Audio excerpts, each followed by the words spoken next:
Sorry, man. Okay. Get out! Yo! Yeah! Yo, chill, man. Get out! Chill! Chill, man! Chill! Get the fuck out of here! The Garden Party, or Jordan Peele's Get Out 2017, is a pivotal scene marking the rising action stage of the storyline as tensions rise between Chris Washington and the Armitage's guests, as he becomes suspicious of something sinister at play behind his girlfriend's family. The scene begins with an introductory shot of the Armitage property. Director Jordan Peele uses mise-en-scène in surrounding the property by trees, creating an isolated feel for the setting of the film, to create a bubble within Get Out, to isolate viewers along with Chris. Peele uses a looming overhead shot of the cars pulling into the driveway, a horror motif to foreshadow the true nature of the guests.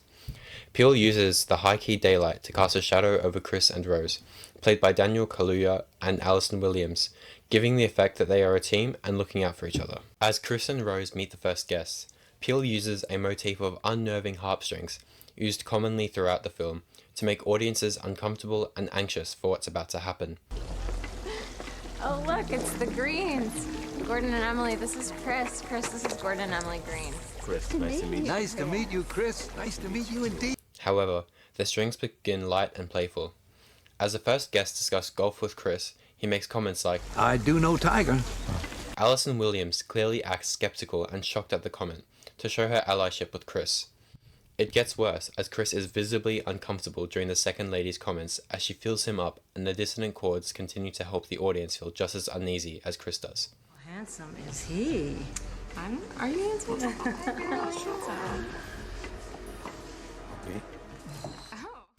After a third conversation claims that But now the pendulum is swung back. Black is in fashion. it becomes clear of the values of these rich white people. This montage of microaggressions illustrates the performative wokeness of elitist liberals in America. While it may seem Peele is exaggerating, but the obsession with African American athleticism, sexualization, and the general cultural appropriation of a black aesthetic has become a very prominent situation in pop culture and media for some time now, and is often disguised behind allyship or cultural appreciation. Get Out's plot begins to come to light when Chris meets Logan, played by Lakeith Stanfield. Logan speaks and acts very old-timey and proper, throwing Chris off with, Good to see another brother around here. Yes, of course it is. The dissonant harp motif returns as Peele uses a close-up shot of Kaluuya staring confused, as the mise-en-scène of more groups of white guests remind Chris of where he is. Chris's confusion builds as we get a high-focus close-up shot of Kaluuya reaching out for a fist bump, and Stanfield returning it with a handshake, highlighting the clash of cultures. Audiences, particularly black viewers, will have been surprised and unnerved at Logan's behavior, fully expecting, along with Chris, Kaluuya's actions and demeanor to be returned, continuing isolation for black viewers, but also more social loneliness. Peele has taken inspiration from other horror films, which are present during the garden party scene, such as shots of Chris feeling isolated among crowds, referencing Rosemary's Baby, in how both Rosemary and Chris feel alone, despite being surrounded by people with malicious intentions for them. Additionally, Peele utilizes many tight, claustrophobic close-ups of the guest, as they ask Chris uncomfortable questions, taking inspiration from The Shining, showing a descent into madness. The mere existence of Get Out was deemed unlikely by Peele, as the script had been turned down by many studios, Peele believing it was due to black audiences not wanting to watch a film where they are the victims, and white audiences not wanting to see themselves so outrightly as villains. However, Jason Blum of Blumhouse Productions picked the film up, calling it bananas. Blumhouse Productions gives opportunities to indie films with high risk, low budget. Get Out had a budget of $5 million, used $4.5 million, and then grossed $255 million, the fastest Blumhouse film to do so. Get Out's script was considered so controversial as it confronted sides of a post-racial America that many were not willing to face.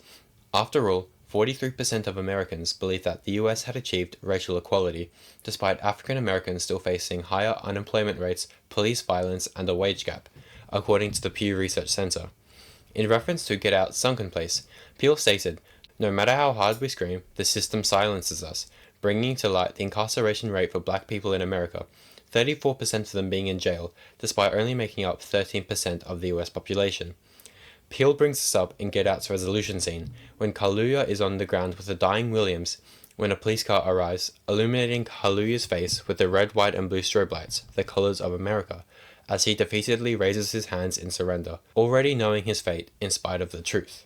The post-racial lie after Obama's election is very much present in America, especially during the events of the 2020 Black Lives Matter movement, which brought many black audiences back to Get Out, due to its relevancy and critiques of liberal Americans' values and just how equal they may be.